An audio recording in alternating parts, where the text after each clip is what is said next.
কোশ্চেনটা বলছে which article of the constitution of India states that no religious instruction shall be provided in any educational institute wholly maintain out of state fund. দেখো এখানে সব অপশনগুলো 25 থেকে 28 এর মধ্যেই আছে।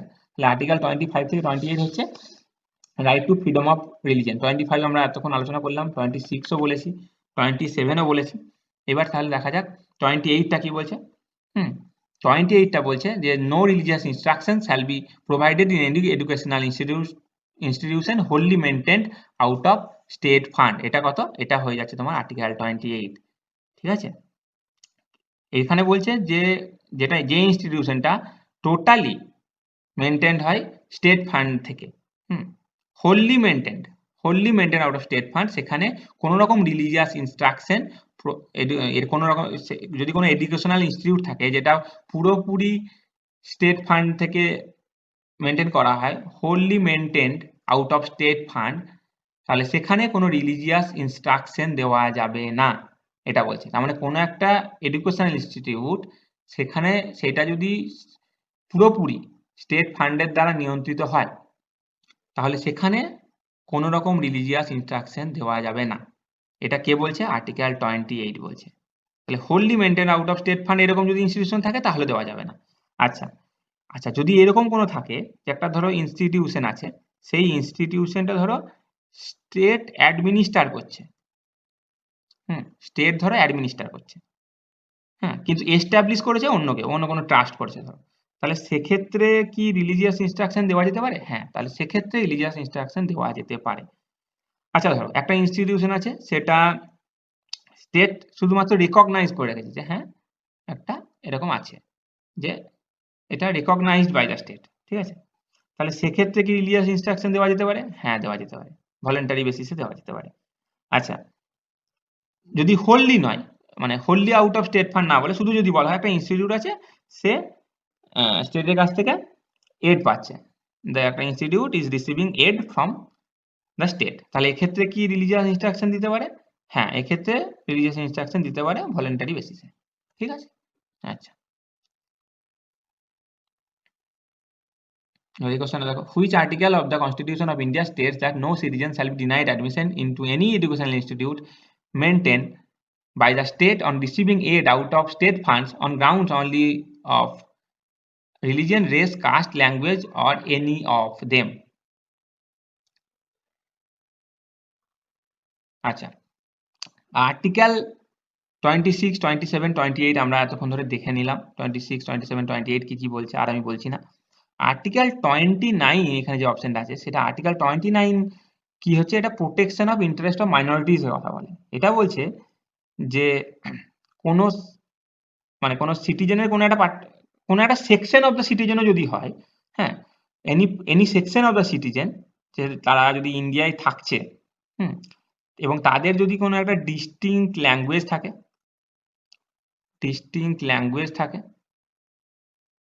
ঠিক আছে, তাদের যদি ডিস্টিংক্ট স্ক্রিপ্ট থাকে অথবা কালচার থাকে, তাহলে এইগুলোকে কনজার্ভ করার অধিকার তাদের আছে এবং এই অধিকার আর্টিকেল 29 দিচ্ছে। তার সাথে সাথে আর্টিকেল 29 আরো একটা কথা বলছে যে no citizen shall be denied admission into any educational institute maintained by the state, ঠিক আছে, maintained by the state or receiving aid out of the state funds only on the grounds of religion, race, caste or language। তার মানে কোনো সিটিজেনকেই কোনো একটা educational ইনস্টিটিউটে admission থেকে deny করা যাবে না only on the grounds of religion, race, caste or language. ঠিক আছে, কি বলছে যে no citizen shall be denied admission into any educational institute maintained by the state or receiving aid out of state funds only on the grounds of religion, race, caste, language or any of them। তাহলে এটা কত নম্বর article? এটা article 29, যেটা protection of interest of minorities এর কথা বলছে।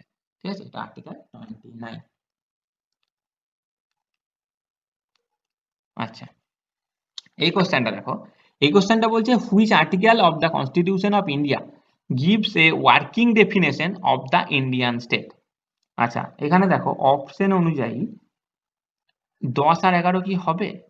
10 আর 11টা তোমার পড়ে যাচ্ছে এখানে বলে রাখি। আচ্ছা, আর্টিকেল যে 1 থেকে 4 আছে এটা কত? এটা হচ্ছে পার্ট 1 এর মধ্যে আছে, ইউনিয়ন অ্যান্ড ইটস টেরিটরিজ এর মধ্যে আছে, তাই তো? আর্টিকেল 5 থেকে আর্টিকেল 11 কি? পার্ট 2, এটা কি? সিটিজেনশিপ, তাই তো? এটা হচ্ছে তোমার সিটিজেনশিপ। আর আর্টিকেল 12 থেকে আর্টিকেল 35 এটা পার্ট 3 আন্ডারে পড়ছে, এটা কি? এটা হচ্ছে ফান্ডামেন্টাল রাইট। আচ্ছা, এই যে ফান্ডামেন্টাল রাইট আছে, তাহলে দেখো এটা ফান্ডামেন্টাল রাইট আন্ডারে পড়ছে। ফান্ডামেন্টাল রাইটে কনস্টিটিউশন ইন্ডিয়ার সিটিজেনদেরকে কিছু ফান্ডামেন্টাল রাইট দিয়ে রেখেছে, যেগুলো হচ্ছে গ্যারান্টেড রাইটস, তাই তো? এবং দেখবে তুমি বলা আছে state shall not do this, state shall not do that, যে স্টেট এটা করতে পারবে না, স্টেট ডিসক্রিমিনেট করতে পারবে না on the basis of religion, caste, sex, state ওটা করতে পারবে না, ঠিক আছে? তো এইভাবে যে বলা আছে, বিভিন্ন জায়গায় স্টেটের কথা উল্লেখ করা আছে। তুমি যদি ফান্ডামেন্টাল রাইটসটা দেখো, আর্টিকেল 14 থেকে আর্টিকেল 32 আন্ডারে দেখো যে স্টেট কথাটা উল্লেখ করা আছে। তো এই স্টেটটা আসলে কে? এই স্টেটের ডেফিনেশনটা কি? এই স্টেটটা আসলে কে? যে বলছে তুমি স্টেটের এগেনস্টে সুপ্রিম কোর্টে যেতে পারো, স্টেট যদি তোমাকে ডিসক্রিমিনেট করে বা কিছু। তো এই স্টেটটা আসলে কে? এই যে স্টেটের definition, working definition of Indian state, এটাই হচ্ছে আর্টিকেল 12। তাহলে এই ডেফিনেশন অফ স্টেটে কে কে আছে? গভর্নমেন্ট অফ ইন্ডিয়া আছে, হ্যাঁ আছে। পার্লামেন্ট অফ ইন্ডিয়া আছে, হ্যাঁ আছে। গভর্নমেন্ট অফ স্টেট আছে, হ্যাঁ আছে। স্টেট লেজিসলেচার আছে, লেজিসলেটিভ অ্যাসেম্বলি, স্টেট লেজিসলেচার আছে, হ্যাঁ আছে। আচ্ছা, অল লোকাল অথরিটিস মানে হচ্ছে তোমার মিউনিসিপ্যালিটি, হ্যাঁ। লোকাল অথরিটিস আছে, হ্যাঁ আছে। মানে মিউনিসিপ্যালিটিস, পঞ্চায়েত, ডিস্ট্রিক্ট বোর্ড, এগুলো আছে। আর যেগুলো আদার অথরিটি, স্ট্যাচুটরি বা নন স্ট্যাচুটরি অথরিটি, সেইগুলো আছে, ঠিক আছে? তাহলে working definition of Indian state হচ্ছে আর্টিকেল 12। আচ্ছা, দেখো তাহলে আর্টিকেল 12 এটা হলো।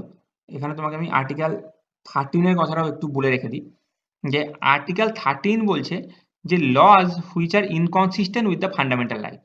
তার মানে আর্টিকেল 13 অ্যাকচুয়ালি বলছে কোনটা ল নয়। হ্যাঁ, বলছে laws inconsistent with fundamental right. তার মানে ধরো এমন একটা ল বানানো হলো যেটা ফান্ডামেন্টাল রাইটকে ভায়োলেট করে যাচ্ছে, তাহলে সেটাকে আর ল বলে গ্রাহ্য করা হবে না। সেটাকে কে গ্রাহ্য করবে না? সেটা হচ্ছে কোর্ট, সেটাকে স্ট্রাক ডাউন করে দেবে। তার মানে আর্টিকেল 13 থেকে আমরা জুডিশিয়াল রিভিউ এর একটা কনসেপ্ট পাচ্ছি, তাই তো? Doctrine of judicial review. তার মানে এটা বলছে, আর্টিকেল 13 বলছে যদি এমন কোনো ল বানানো হয়, আর্টিকেল 13 অ্যাকচুয়ালি ল কে ডিফাইন করছে, ঠিক আছে? ল বলে দিচ্ছে যে ল কি। তো ল কি বলতে গিয়ে এটা ল কি নয় সেটা বলে দিচ্ছে। হ্যাঁ, তো বলছে যদি এমন কোনো একটা ল হয় যেটা ফান্ডামেন্টাল রাইটকে ভায়োলেট করে, তাহলে সেটাকে স্ট্রাক ডাউন করে দেবে হচ্ছে কোর্ট, জুডিশিয়াল রিভিউ এর দ্বারা। তার মানে এমন কোনো ল সেটা যদি ফান্ডামেন্টাল রাইটকে ভায়োলেট করে, তাহলে সেটাকে স্ট্রাক ডাউন করে দেওয়া হবে। এটাই হচ্ছে আর্টিকেল 13। এবার এই যে ল বলছে, এই ল যেটা যদি ফান্ডামেন্টাল রাইটকে ভায়োলেট করে সেটাকে স্ট্রাক ডাউন করে দেওয়া হবে, এই লটা, এই ল এর আন্ডারে কি কি পড়ছে? তাহলে পার্লামেন্ট, তোমরা জানো পার্লামেন্ট হোক বা স্টেট লেজিসলেচার হোক, এরা কিছু পার্মানেন্ট ল বানায়।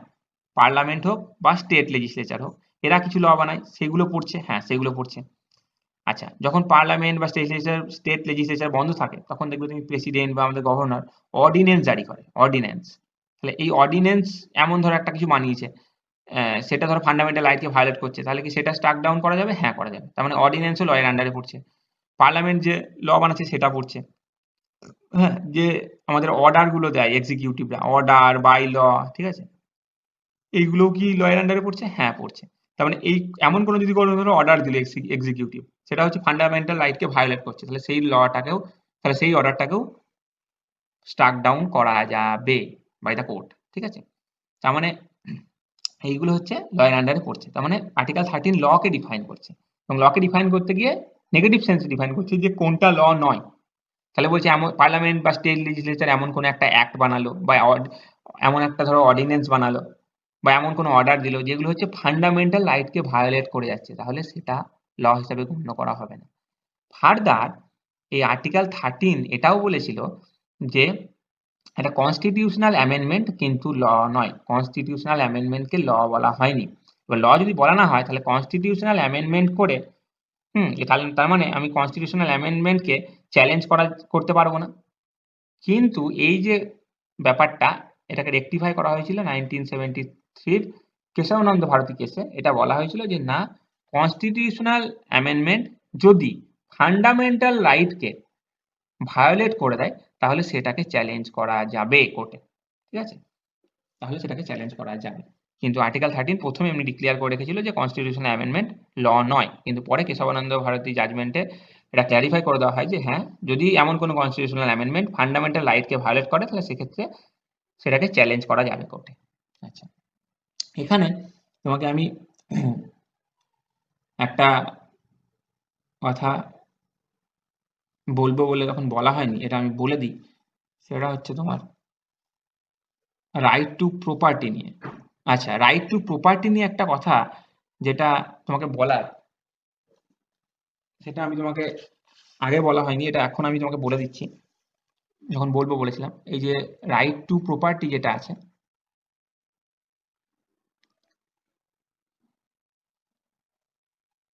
এই যে রাইট টু প্রপার্টি আছে, এই রাইট টু প্রপার্টিটা অরিজিনাল কনস্টিটিউশনে আর্টিকেল 31 এর মধ্যে ছিল। আচ্ছা, ছিল। তো এটা পরে ডিলিট করে দেওয়া হয় ফান্ডামেন্টাল রাইট থেকে। এটা কি article 44th constitutional amendment act থেকে 1978-এ এটাকে ডিলিট করে দেওয়া হয়, রাইট টু প্রপার্টিটাকে ফান্ডামেন্টাল রাইট থেকে। এবং তারপরে এই রাইট টু প্রপার্টিটাকে কোথায় নিয়ে যাওয়া হয়? এটা আর্টিকেল 300 এর আন্ডারে নিয়ে চলে যাওয়া হয়, যেটা হচ্ছে তোমার পার্ট 12 এর আন্ডারে আছে, তাই তো? পার্ট 12 এর আন্ডারে। এবং এটা এখন তাহলে কি আছে? এটার ফান্ডামেন্টাল রাইট নেই, কিন্তু এটা একটা এখন লিগ্যাল রাইট হয়ে গেছে, তাই তো? এটা এখন লিগ্যাল রাইট। সেই জন্যই এখন আমরা বলি অরিজিনালি আমাদের ফান্ডামেন্টাল রাইট ছিল 7টা, এখন ফান্ডামেন্টাল রাইট হচ্ছে 6টা। তাহলে আগে এটা ছিল ফান্ডামেন্টাল রাইট, এটা এখন হয়ে গেছে লিগ্যাল রাইট, রাইট টু প্রপার্টিটা। তো আমি এই যে বলছি, তো এখানে আমি লিগ্যাল রাইট আর ফান্ডামেন্টাল রাইটের মধ্যে একটু পার্থক্যটা আমি তোমাকে বলে দিচ্ছি। দেখো, আমরা যদি রাইটকে ডিভাইড করি, আমি শুধু ডিফারেন্স বলবো লিগ্যাল আর ফান্ডামেন্টালের মধ্যে। তো আমি রাইটকে নর্মালি আমি বলছি, তুমি কনস্টিটিউশনাল রাইট আর এক্সট্রা কনস্টিটিউশনাল রাইটের মধ্যে ডিভাইড করতে পারো, যেটা এক্সট্রা কনস্টিটিউশনাল রাইট মানে স্ট্যাচুটরি রাইটস। তো এটা আমি আবার আলোচনা করছি না। এই যে কনস্টিটিউশনাল রাইট আছে, এই কনস্টিটিউশনাল রাইটকে তুমি আবার দুভাগে ভাগ করতে পারো, ঠিক আছে? একটা হচ্ছে তোমার ফান্ডামেন্টাল রাইট, ঠিক আছে, আর একটা হচ্ছে আদার কনস্টিটিউশনাল রাইটস, ঠিক আছে? এবার এই যে ফান্ডামেন্টাল রাইট মানে হচ্ছে পার্ট 3-তে, কনস্টিটিউশনের পার্ট 3-তে যেগুলো মেনশন করা আছে সেগুলো হচ্ছে ফান্ডামেন্টাল রাইটস, ঠিক আছে? আর আদার কনস্টিটিউশনাল রাইটস মানে হচ্ছে, দেখো আদার কনস্টিটিউশনাল রাইটস বলছি, তার মানে কনস্টিটিউশনে মেনশন করা আছে কিন্তু পার্ট 3-তে নেই। পার্ট 3-তে যদি থাকে তাহলে সেটাকে ফান্ডামেন্টাল রাইট বলছি। আর আদার কনস্টিটিউশনাল রাইট মানে কনস্টিটিউশনে মেনশন করা আছে কিন্তু পার্ট 3-তে মেনশন করা নেই, অন্য কোথাও আছে। যেমন তোমার আর্টিকেল 300A, যেটা হচ্ছে রাইট টু প্রপার্টি, এটা হচ্ছে আদার কনস্টিটিউশনাল রাইটের মধ্যে পড়ে যাচ্ছে। এটা হচ্ছে একটা তোমার লিগ্যাল রাইট। তাহলে লিগ্যাল রাইট মানে হচ্ছে, এটা হচ্ছে তোমার পার্লামেন্ট, ধরো লেজিসলেচার একটা ল বানিয়েছে, সেই ল এর মাধ্যমে তুমি কিছু রাইট পাচ্ছ, সেই ল এর মাধ্যমে তুমি রাইট পাচ্ছ, সেটা হচ্ছে তোমার লিগ্যাল রাইট, তাই তো? আর ফান্ডামেন্টাল রাইট কি? যেটা হচ্ছে supreme law of the land, মানে হচ্ছে কনস্টিটিউশন তোমাকে কিছু রাইট দিচ্ছে, যেটা হচ্ছে পার্ট 3-তে আছে, সেটা হচ্ছে ফান্ডামেন্টাল রাইট। আর ধরো লেজিসলেচার কোনো ল বানিয়েছে, ঠিক আছে, সেই ল এর আন্ডারে কিছু রাইটস দেওয়া আছে, সেগুলো হচ্ছে লিগ্যাল রাইটস, ঠিক আছে? আচ্ছা, তাহলে ডিফারেন্সটা কি? ডিফারেন্স হচ্ছে তোমার এই ফান্ডামেন্টাল রাইট যেটা, এটা যদি ভায়োলেট হয় তাহলে তুমি ডিরেক্টলি সুপ্রিম কোর্টে মুভ করতে পারবে, ডিরেক্টলি মুভ করতে পারবে। আচ্ছা, তাহলে কি লিগ্যাল রাইটের ক্ষেত্রে আমি সুপ্রিম কোর্ট যেতে পারবো না? লিগ্যাল রাইট যদি আমার ভায়োলেট হয়, লিগ্যাল রাইটের ক্ষেত্রে যদি আমার ভায়োলেট হয় তাহলে আমি ডিরেক্টলি সুপ্রিম কোর্টে যেতে পারবো না। যেতে পারবো কি করে? নর্মাল প্রসিডিওর ফলো করে যেতে হবে, যে প্রথমে আমাকে ডিস্ট্রিক্ট কোর্টে যেতে হবে, তারপরে হাই কোর্টে যেতে হবে, তারপরে আমাকে সুপ্রিম কোর্টে যেতে হবে। তো এইটা হচ্ছে ফান্ডামেন্টাল রাইট আর লিগ্যাল রাইটের মধ্যে পার্থক্য। In case of violation of fundamental right যদি ভায়োলেশন হয় তাহলে আমি ডিরেক্টলি সুপ্রিম কোর্টে অ্যাপ্রোচ করতে পারবো। আমাকে হাইকোর্টে অ্যাপ্রোচ করার দরকার নেই, ডিরেক্টলি আমি সুপ্রিম কোর্টে অ্যাপ্রোচ করতে হবে। কিন্তু লিগ্যাল রাইট যদি আমার ভায়োলেট হয় তাহলে আমাকে নর্মাল প্রসিডিওর ফলো করে এগোতে হবে, যে ডিস্ট্রিক্ট কোর্ট, তারপরে হাইকোর্ট হয়ে সুপ্রিম কোর্টে যেতে হবে। ঠিক আছে, তো এই পার্থক্যটা আমি তোমাকে বলে দিলাম। দেখো আজকে আমরা মোটামুটি ফান্ডামেন্টাল রাইট থেকে বিগত কয়েক বছরে WBCS প্রিলিমসে যে কোশ্চেনগুলো এসেছিল সেগুলোর অ্যানালিসিস করলাম। ঠিক আছে, তো আজকে এই ভিডিওতে এতটাই। ভিডিওটা দেখার জন্য ধন্যবাদ, থ্যাংক ইউ। এই প্রশ্নটা দেখো, which article of the constitution of India guarantees to all citizen the freedom of speech and expression? তাহলে freedom of speech and expression, তো এটা তোমরা জানো আর্টিকেল 19 ক্লজ 1 ক্লজ এ, তাই তো? তার মানে অ্যান্সার হয়ে যাবে আর্টিকেল 19। স্পেসিফিক বলতে হয় তাহলে আর্টিকেল 19 ক্লজ 1 ক্লজ এ, তাই তো? এটা হচ্ছে freedom of speech and expression, এটা তোমার ফান্ডামেন্টাল রাইট। আচ্ছা, এই ফান্ডামেন্টাল রাইটের আন্ডারে supreme court through various judgement, liberal ইন্টারপ্রিটেশনের মাধ্যমে এই article 19 clause 1 clause a freedom of speech and এক্সপ্রেশনের ফ্রিডম অফ স্পিচ অ্যান্ড এক্সপ্রেশনের আন্ডারে আরও অনেকগুলো রাইটকে ইনক্লুড করে দিয়েছে। যেমন ধরো তুমি যদি বলো freedom of press, freedom of press, তো ফ্রিডম অফ প্রেস তো একটা ফান্ডামেন্টাল রাইট। তো এই যে ফ্রিডম অফ প্রেস একটা ফান্ডামেন্টাল রাইট, এটা fundamental right under article 19 clause 1 clause A under freedom of speech and expression, তাই তো?